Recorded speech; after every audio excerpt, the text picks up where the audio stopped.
Arizona students, welcome to HYFNTV, your home for news, sports, entertainment, and information. I'm Tiffany. And I'm Diego. Let's get the show started, y'all.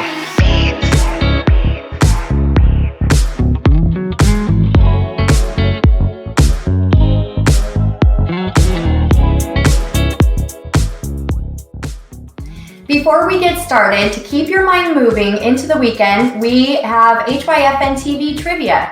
How this works is simple.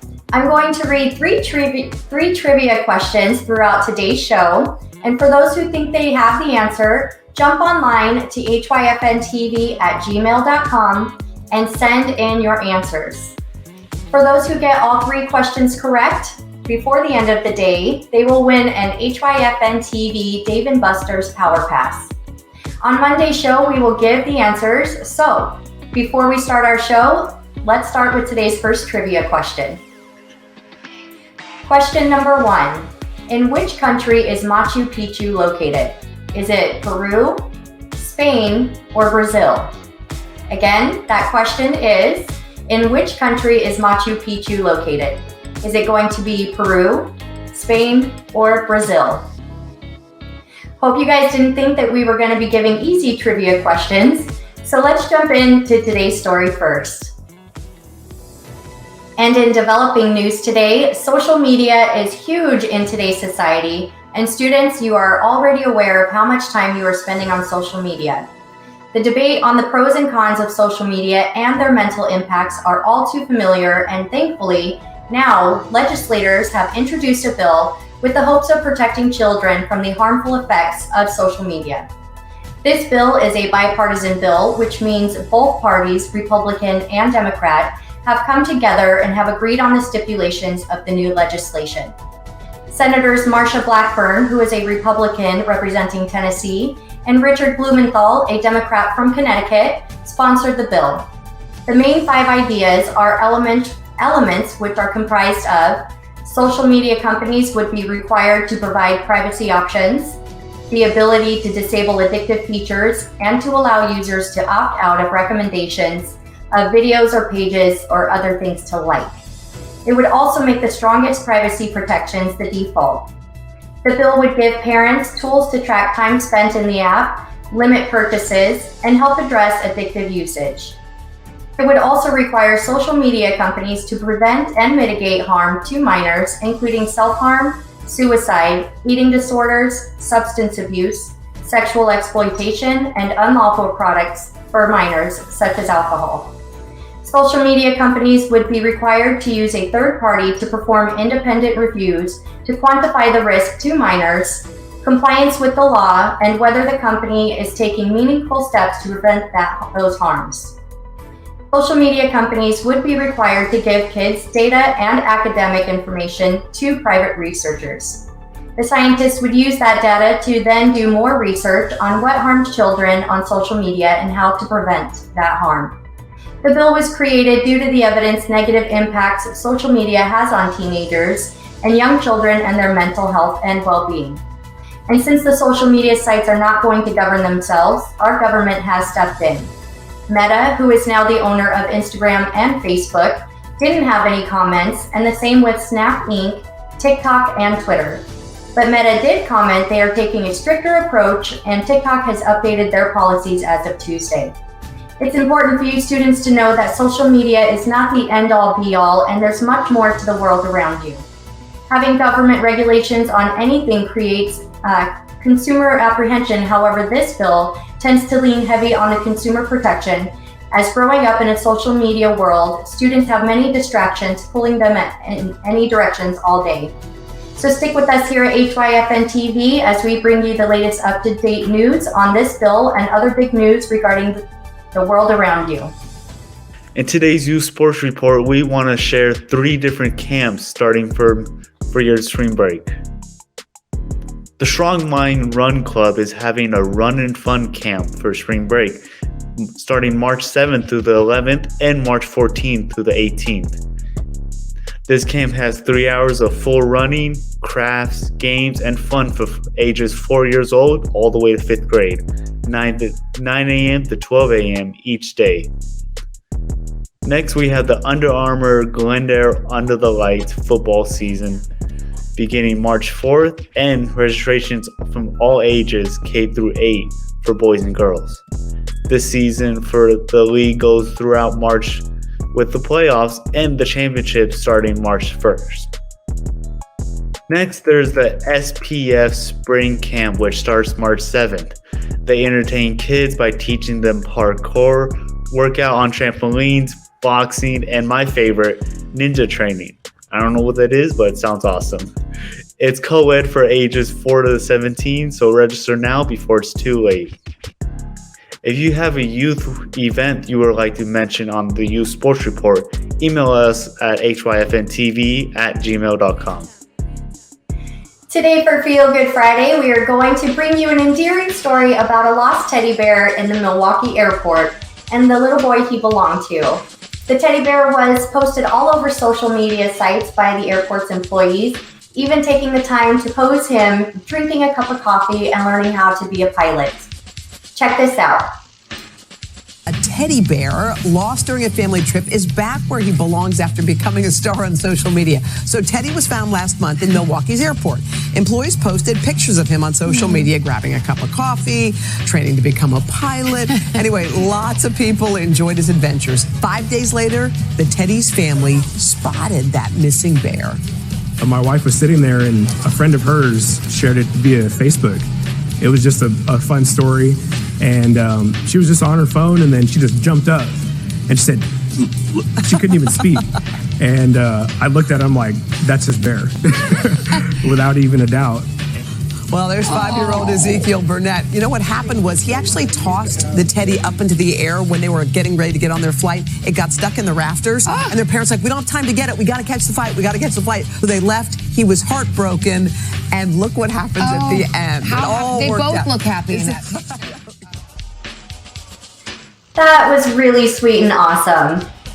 Okay, folks, have your pen ready? Get ready for this next trivia question. I'll give you a second to get ready. Okay, question number 2. What is the name of a group of porcupines? Is it a prickle, a gang, or a troop? And one more time, question number 2 for you is what is the name of a group of porcupines? Is it a prickle, a gang, or a troop? Don't forget to turn in your answers to hyfntv@gmail.com before the end of the day for your chance to win a Dave & Buster's Power Pack. And Diego, you have the high school sports report for us. What's happening in playoffs for basketball? Thanks, Tiff. And to answer that question, I really hope it's gang, because that just sounds awesome. A gang of porcupine. I'm going to put that on my list. Okay. In today's high school report, we're going to talk more about the playoffs and as we see who advanced to the quarterfinals. First up for the 6A girls that play on Tuesday, we have number 8 Dobson versus number 1 Valley Vista.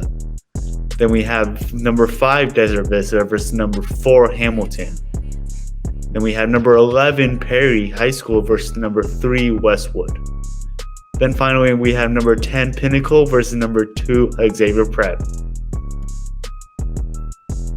On to the 5A, starting with girls who played today.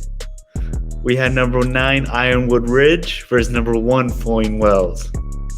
Then we have number 5 Cactus Shadows versus number 4 Gilbert. Then we had number 6 Canyon View versus number 3 Millennium. And finally, we had number 10, Catalina Foothills versus number 2, Sunrise Mountain. Now for the 5A boys who play on Saturday, yes, they have games on Saturday. We have number 9, Higley High School versus number 1, Breonna High School. Then we had number 7, Apollo versus number 2, Gilbert. Then number 6, Millennium versus number 3, McClintock High School. And finally, number 5, Centennial versus number 4, Sunrise Mountain. Now for the 4A girls who also play on Saturday, we have number 9, Shadow Mountains versus number 1, Deer Valley Skyhawks. I still got you all. Number 13, Greenway High School versus number 5, Flagstaff. And number 6, Paradise Honors versus number 3, Seton Catholic Prep. Then we have number 7, Saguaro versus number 2, South Point Catholic. Now for the 4A boys, which also play today, we have number 5, Notre Dame Prep versus number 4, Deer Valley Skyhawks. Let's go, boys. We have number 6, Mystique versus number 3, Peoria.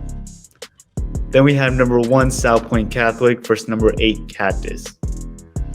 And finally, we have number 7, Paradise Honors versus number 2, St. Mary's.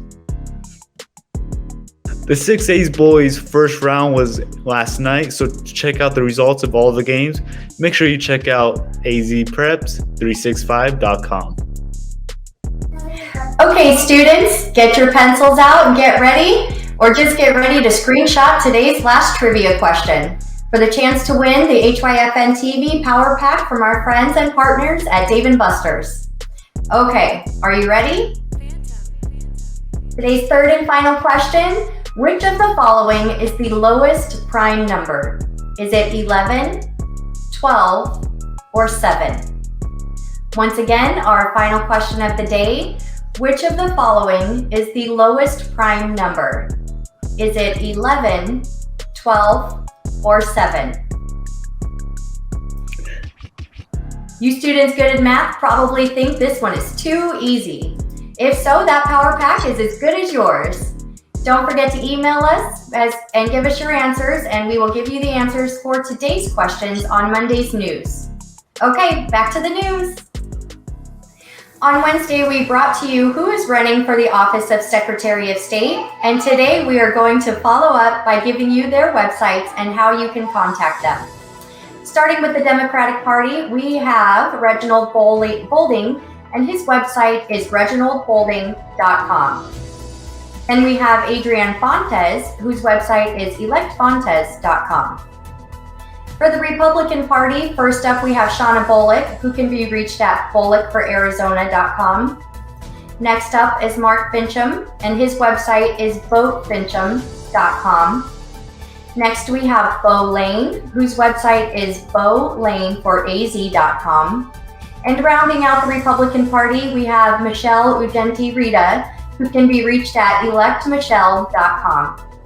And remember, class of 2022, some of you are first-time voters, and it is important that you understand who you are going to be electing to run Arizona's government. So remember to get out there, stay informed, and go out and vote.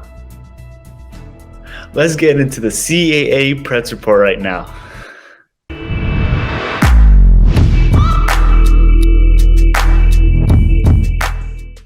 Before we get into the CAA Preps, we want to congratulate the Ridgeline Academy boys for a stellar performance last night, making history for Ridgeline Academy, with Austin Pace putting up 29 points and Camden Orange scoring 25 points for the boys' first victory in the playoffs. Congratulations on such a great game and making school history by advancing into the playoffs. But today we want to take a look at the Division II quarterfinal games. First up, we have the number 1 team, LFPA, versus number 8 seed, Canyon State Academy. Next up, we have number 4, Phoenix College Prep versus number 5, Basis in Mesa. Then we have number 3, Villa de Marie Academy versus number 6, Basis in Peoria. And finally, we have the number 10 seed, El Dorado versus number 2, Corines Academy. All Division II games will be played on today at 7 p.m. And to check out the results of the other games in the other conferences, make sure you visit azcaapreps.com. That's all the time we have today. I'm Diego. And I'm Tiffany. Remember, you can always catch us on your cell phone at hyfntv.com and your Roku. See you Monday.